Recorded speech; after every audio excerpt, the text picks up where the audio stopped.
السلام علیکم ورحمۃ اللہ وبرکاتہ۔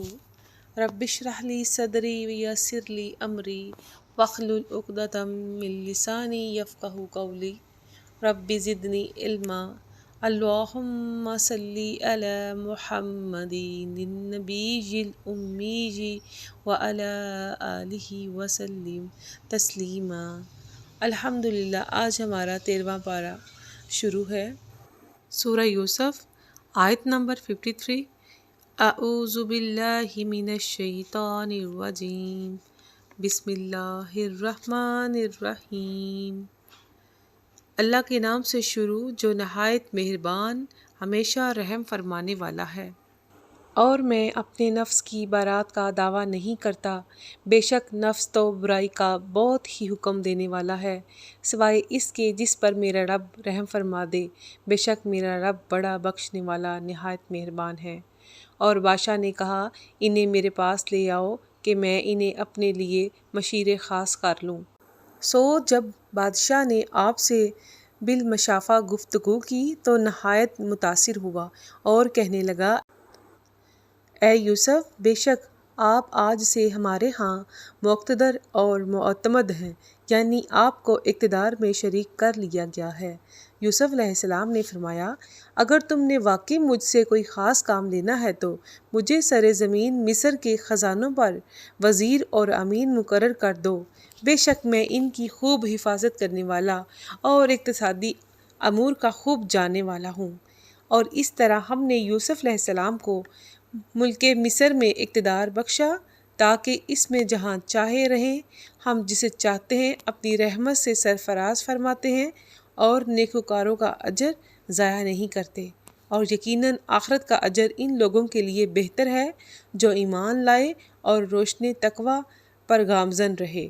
اور قحط کے زمانے میں یوسف علیہ السلام کے بھائی غلہ لینے کے لیے مصر آئے تو ان کے پاس حاضر ہوئے، پس یوسف علیہ السلام نے انہیں پہچان لیا اور وہ انہیں نہ پہچان سکے۔ اور جب یوسف علیہ السلام نے ان کا سامان زاد و متاع انہیں مہیا کر دیا تو فرمایا، اپنے پدری بھائی بنیامین کو میرے پاس لے آؤ، کیا تم نہیں دیکھتے کہ میں کس قدر پورا ناپتا ہوں اور میں بہترین مہمان نواز بھی ہوں؟ بس اگر تم اسے میرے پاس نہ لائے تو آئندہ تمہارے لیے میرے پاس غلہ کا کوئی پیمانہ نہ ہوگا اور نہ ہی تم میرے قریب آ سکو گے۔ وہ بولے، ہم اس کے بیچنے سے متعلق اس کے باپ سے ضرور تقاضا کریں گے اور ہم یقیناً ایسا کریں گے۔ اور یوسف علیہ السلام نے اپنے غلاموں سے فرمایا، ان کی رقم جو انہوں نے غلے کے عوض ادا کی تھی واپس ان کی بوریوں میں رکھ دو، تاکہ جب وہ اپنے گھر والوں کی طرف لوٹیں تو اسے پہچان لے کہ یہ رقم تو واپس آ گئی ہے، شاید وہ اسی سبب سے لوٹ کر آ جائیں۔ سو جب وہ اپنے والد کی طرف لوٹے تو کہنے لگے، اے ہمارے باپ، آئندہ کے لیے ہم پر غلہ بند کر دیا گیا ہے، سوائے اس کے کہ بنیامین ہمارے ساتھ جائے، پس ہمارے بھائی بنیامین کو ہمارے ساتھ بھیج دیں تاکہ ہم مزید غلہ لے آئیں اور ہم یقیناً اس کے محافظ ہوں گے۔ یعقوب علیہ السلام نے فرمایا، کیا میں اس کے بارے میں بھی تم پر اس طرح اعتماد کر لوں جیسے اس سے قبل میں نے اس کے بھائی یوسف علیہ السلام کے بارے میں تم پر اعتماد کر لیا تھا؟ تو اللہ ہی بہتر حفاظت فرمانے والا ہے اور وہی سب مہربانوں سے زیادہ مہربان ہے۔ جب انہوں نے اپنا سامان کھولا تو اس میں اپنی رقم پائی۔ وہ کہنے لگے، اے ہمارے والد گرامی، ہمیں اور کیا چاہیے، یہ ہماری رقم بھی ہماری طرف لوٹا دی گئی ہے اور اب تو ہم اپنے گھر والوں کے لیے ضروری غلہ لائیں گے اور ہم اپنے بھائی کی حفاظت کریں گے اور ایک اونٹ کا بوجھ اور زیادہ لائیں گے، اور یہ غلہ جو ہم پہلے لائے ہیں تھوڑی مقدار میں ہے۔ یعقوب علیہ السلام نے فرمایا، میں اسے ہرگز تمہارے ساتھ نہیں بھیجوں گا یہاں تک کہ تم اللہ کی قسم کھا کر مجھے پختہ وعدہ دو کہ تم اسے ضرور میرے پاس واپس لے آؤ گے، سوائے اس کے کہ تم سب کو کہیں گھیر لیا جائے یا ہلاک کر دیا جائے۔ پھر جب انہوں نے یعقوب علیہ السلام کو اپنا پختہ وعدہ دے دیا تو یعقوب علیہ السلام نے فرمایا، جو کچھ ہم کہہ رہے ہیں اس پر اللہ نگہبان ہے، اور فرمایا، اے میرے بیٹو، شہر میں ایک دروازے سے داخل نہ ہونا بلکہ مختلف دروازوں سے تقسیم ہو کر داخل ہونا، اور میں تمہیں اللہ کے امر سے کچھ نہیں بچا سکتا کہ حکم تقدیر صرف اللہ ہی کے لیے ہے، میں نے اسی پر بھروسہ کیا ہے اور بھروسہ کرنے والوں کو اسی پر بھروسہ کرنا چاہیے۔ اور جب وہ مصر میں داخل ہوئے، جس طرح ان کے باپ نے انہیں حکم دیا تھا، وہ حکم انہیں اللہ کی تقدیر سے کچھ نہیں بچا سکتا تھا، مگر یہ یعقوب علیہ السلام کے دل کی ایک خواہش تھی جسے اس نے پورا کیا اور اس خواہش و تدبیر کو لغو بھی نہ سمجھا۔ تمہیں کیا خبر؟ بے شک یعقوب علیہ السلام صاحب علم تھے، اسی وجہ سے کہ ہم نے انہیں علم خاص سے نوازا تھا، مگر اکثر لوگ ان حقیقتوں کو نہیں جانتے۔ اور جب وہ یوسف علیہ السلام کے پاس حاضر ہوئے تو یوسف علیہ السلام نے اپنے بھائی بنیامین کو اپنے پاس جگہ دی اور اسے آہستہ سے کہا، بے شک میں ہی تیرا بھائی یوسف ہوں، پس تو غمزدہ نہ ہو ان کاموں پر جو یہ کرتے رہے ہیں۔ پھر جب یوسف علیہ السلام نے ان کا سامان انہیں مہیا کر دیا تو شاہی پیالہ اپنے بھائی بنیامین کی بوری میں رکھ دیا۔ بعد عذاب پکارنے والے نے آواز دی، اے قافلے والو ٹھہرو، یقیناً تم لوگ ہی چور معلوم ہوتے ہو۔ وہ ان کی طرف متوجہ ہو کر کہنے لگے، تمہاری کیا چیز گم ہو گئی ہے؟ وہ درباری ملازم بولے، ہمیں بادشاہ کا پیالہ نہیں مل رہا، اور جو کوئی اسے ڈھونڈ کر لے آئے اس کے لیے ایک اونٹ کا غلہ انعام ہے، اور میں اس کا ذمہ دار ہوں۔ وہ کہنے لگے، اللہ کی قسم بے شک تم جان گئے ہوگے ہم اس لیے نہیں آئے تھے کہ جرم کا ارتکاب کر کے زمین میں فساد برپا کریں، اور نہ ہی ہم چور ہیں۔ وہ ملازم بولے، تم خود ہی بتاؤ کہ اس چور کی کیا سزا ہوگی اگر تم جھوٹے نکلے۔ انہوں نے کہا، اس کی سزا یہ ہے کہ جس کے سامان میں سے وہ پیالہ برآمد ہو وہ خود ہی اس کا بدلہ ہے، یعنی اسی کو اس کے بدلے میں رکھ لیا جائے۔ ہم ظالموں کو اس طرح سزا دیتے ہیں۔ بس یوسف علیہ السلام نے اپنے بھائی کی بوری سے پہلے ان کی بوریوں کی تلاشی شروع کی، پھر بالآخر اس پیالے کو اپنے سگے بھائی بنیامین کی بوری سے نکال لیا۔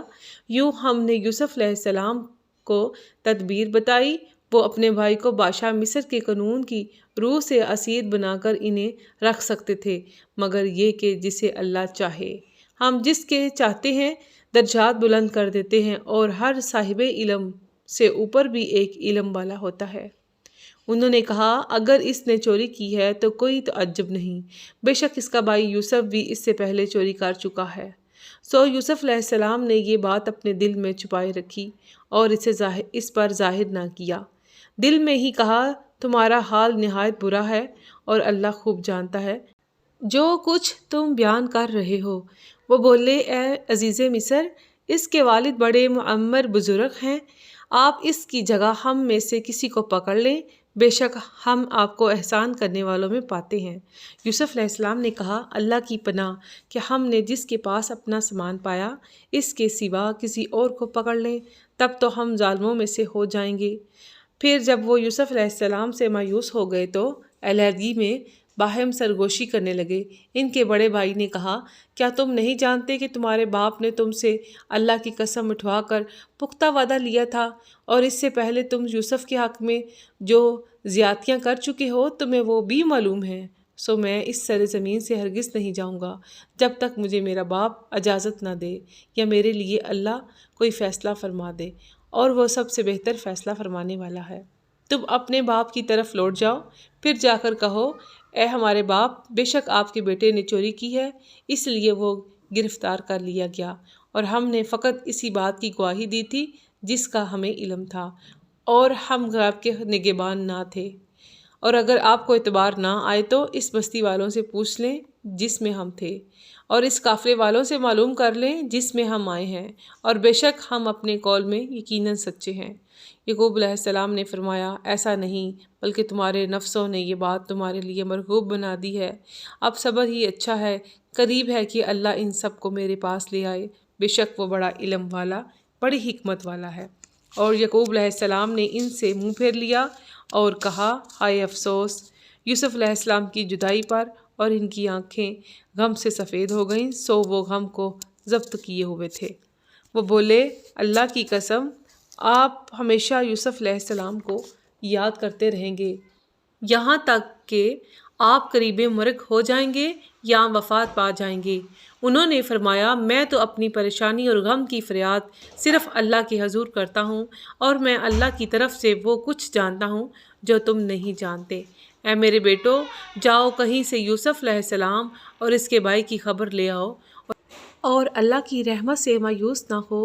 بے شک اللہ کی رحمت سے صرف وہی لوگ مایوس ہوتے ہیں جو کافر ہیں۔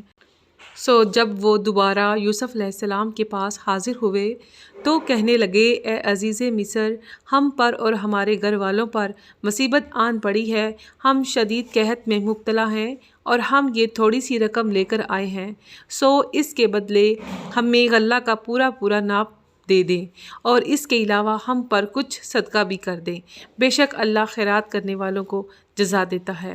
یوسف علیہ السلام نے فرمایا، کیا تمہیں معلوم ہے کہ تم نے یوسف اور اس کے بھائی کے ساتھ کیا سلوک کیا تھا؟ کیا تم اس وقت نادان تھے؟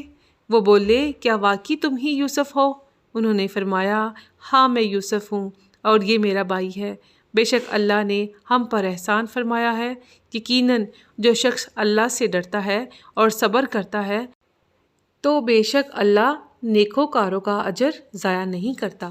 وہ بول اٹھے، اللہ کی قسم، بے شک اللہ نے آپ کو ہم پر فضیلت دی ہے اور یقیناً ہم ہی خطا کار تھے۔ یوسف علیہ السلام نے فرمایا، آج کے دن تم پر کوئی ملامت اور گرفت نہیں ہے، اللہ تمہیں معاف فرما دے اور وہ سب مہربانوں سے زیادہ مہربان ہے۔ میرا یہ قمیص لے جاؤ، اسے میرے باپ کے چہرے پر ڈال دینا، وہ بینا ہو جائیں گے، اور پھر اپنے سب گھر والوں کو میرے پاس لے آؤ۔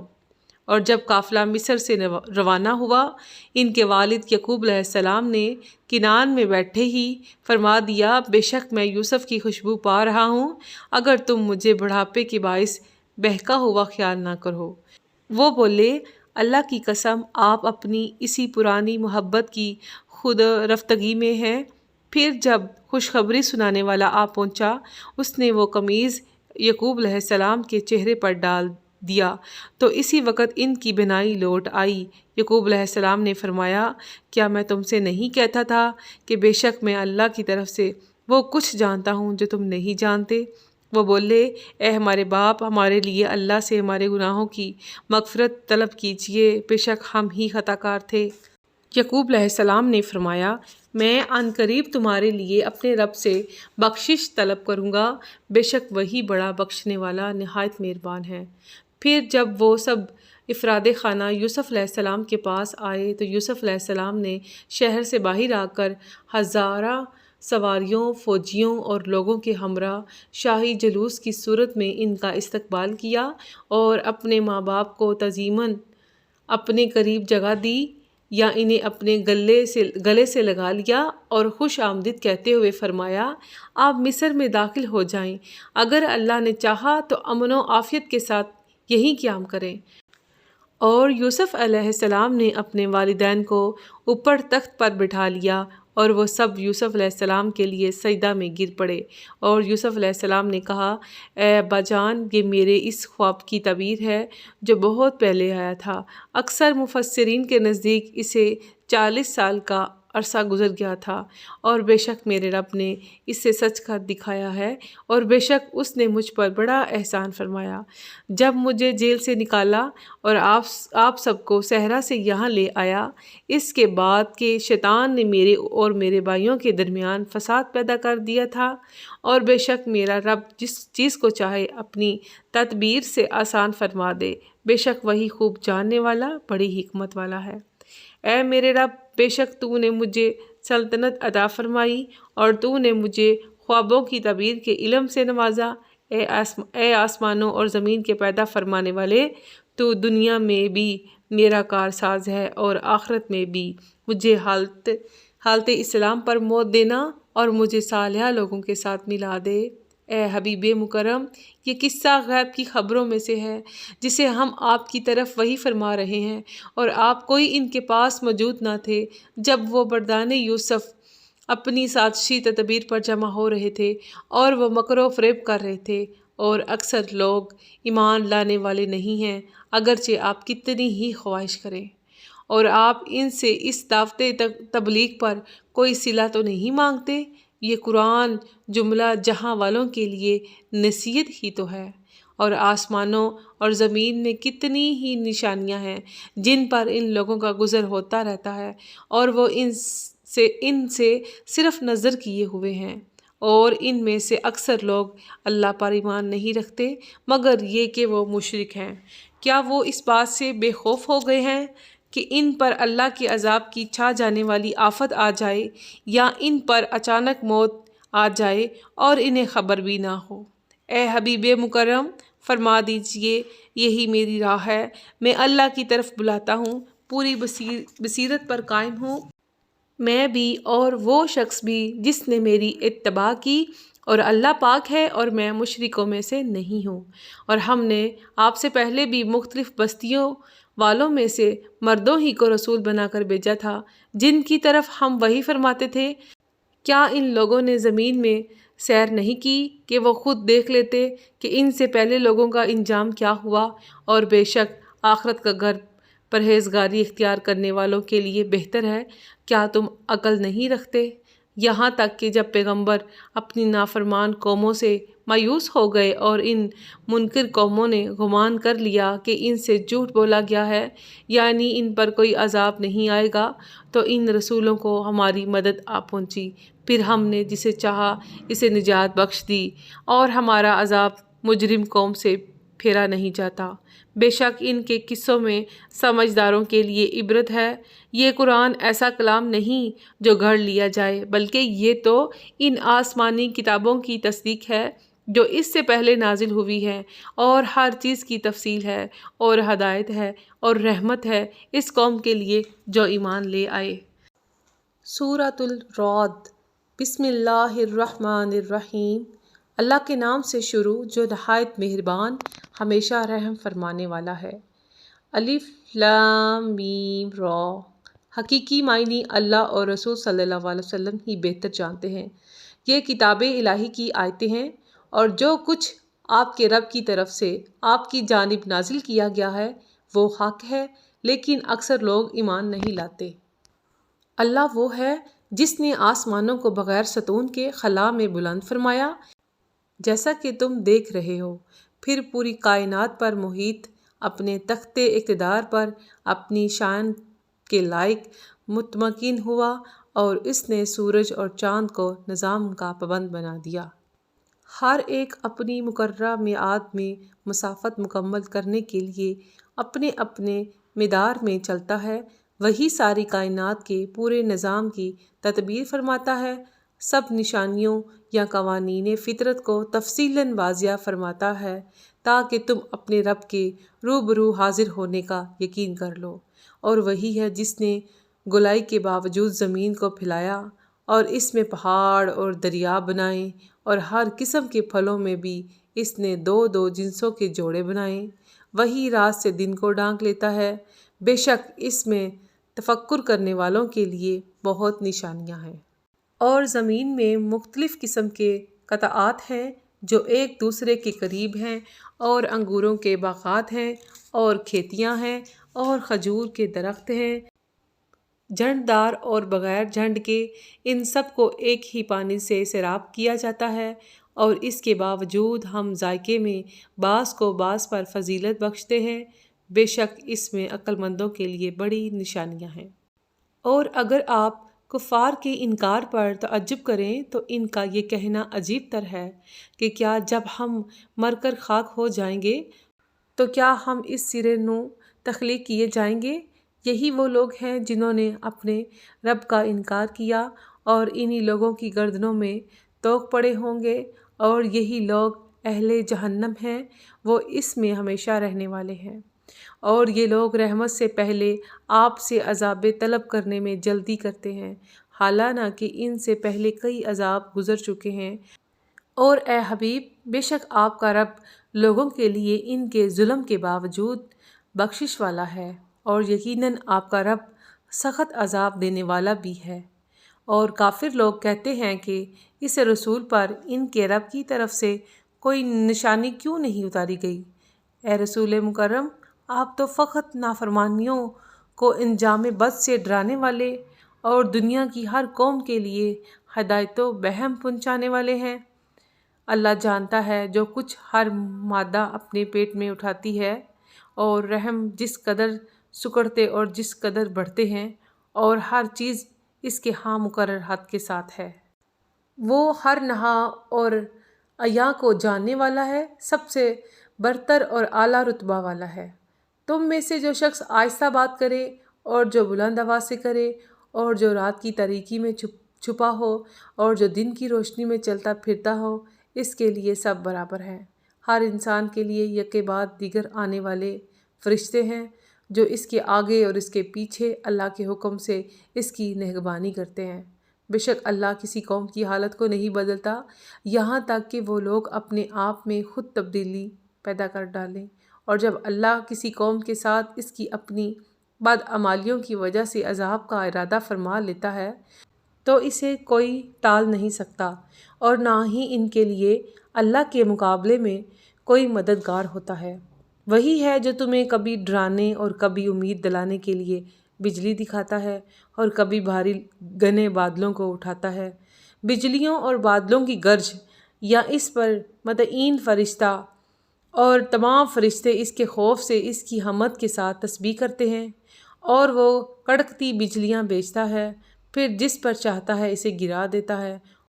اور وہ کفار قدرت کی ان نشانیوں کے باوجود اللہ کے بارے میں جھگڑا کرتے ہیں، اور وہ سخت تدبیر و گرفت والا ہے۔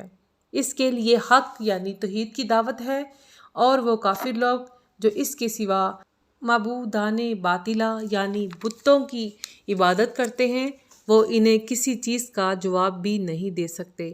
ان کی مثال تو صرف اس شخص جیسی ہے جو اپنی دونوں ہتھیلیاں پانی کی طرف پھیلائے بیٹھا ہو کہ پانی خود اس کے منہ تک پہنچ جائے، اور یوں تو وہ پانی اس تک پہنچنے والا نہیں۔ اور اس طرح کافروں کو بتوں کی عبادت اور ان سے دعا کرنا گمراہی میں بھٹکنے کے سوا کچھ نہیں۔ اور جو کوئی بھی آسمانوں اور زمین میں ہے وہ تو اللہ ہی کے لیے سجدہ کرتا ہے، بعض خوشی سے اور بعض مجبوراً، اور ان کے سائے بھی صبح و شام اسی کو سجدہ کرتے ہیں۔ تو پھر ان کافروں نے اللہ کو چھوڑ کر بتوں کی سجدہ ریزی کیوں شروع کر لی ہے؟ ان کافروں کے سامنے فرمائیے کہ آسمانوں اور زمین کا رب کون ہے؟ آپ خود ہی فرما دیجئے اللہ ہے۔ پھر آپ ان سے دریافت فرمائیے کیا تم نے اس کے سوا ان بتوں کو کارساز بنا لیا ہے جو نہ اپنی ذاتوں کے لیے کسی نفع کے مالک ہیں اور نہ کسی نقصان کے؟ آپ فرما دیجئے کیا اندھا اور بینا برابر ہو سکتے ہیں، یا کیا تاریکیاں اور روشنی برابر ہو سکتی ہیں؟ کیا انہوں نے اللہ کے لیے ایسے شریک بنائے ہیں جنہوں نے اللہ کی مخلوق کی طرح کچھ مخلوق خود بھی پیدا کی ہو؟ سو ان بتوں کی پیدا کردہ اس مخلوق سے ان کو تشابہ یعنی مغالطہ ہو گیا ہو۔ فرما دیجئے اللہ ہی ہر چیز کا خالق ہے، اور وہ ایک ہے، وہ سب پر غالب ہے۔ اس نے آسمان کی جانب سے پانی اتارا تو وادیاں اپنی اپنی گنجائش کے مطابق بہہ نکلیں، پھر سیلاب کی رد نے ابھرا ہوا جھاگ اٹھا لیا، اور جن چیزوں کو آگ میں تپاتے ہیں زیور یا دوسرا سامان بنانے کے لیے، اس پر بھی ویسا ہی جھاگ اٹھتا ہے۔ اسی طرح اللہ حق اور باطل کی مثالیں بیان فرماتا ہے۔ سو جھاگ تو پانی والا ہو یا آگ والا، سب بیکار ہو کر رہ جاتا ہے، اور البتہ جو کچھ لوگوں کے لیے نفع بخش ہوتا ہے وہ زمین میں باقی رہتا ہے۔ اللہ اس طرح مثالیں بیان فرماتا ہے ایسے لوگوں کے لیے جنہوں نے اپنے رب کا حکم قبول کیا بلائی ہے، اور جنہوں نے اس کا حکم قبول نہیں کیا۔ اگر ان کے پاس وہ سب کچھ ہو جو زمین میں ہے اور اس کے ساتھ اتنا اور بھی ہو، سو وہ اسے عذاب سے نجات کے لیے فدیہ دے ڈالیں، تب بھی انہی لوگوں کا حساب برا ہوگا، اور ان کا ٹھکانہ دوزخ ہے، اور وہ نہایت برا ٹھکانہ ہے۔ آمنت باللہ، صدق اللہ العظیم۔ اللہم صلی علی محمد النبی الأمی وعلی آلہ وسلم تسلیما۔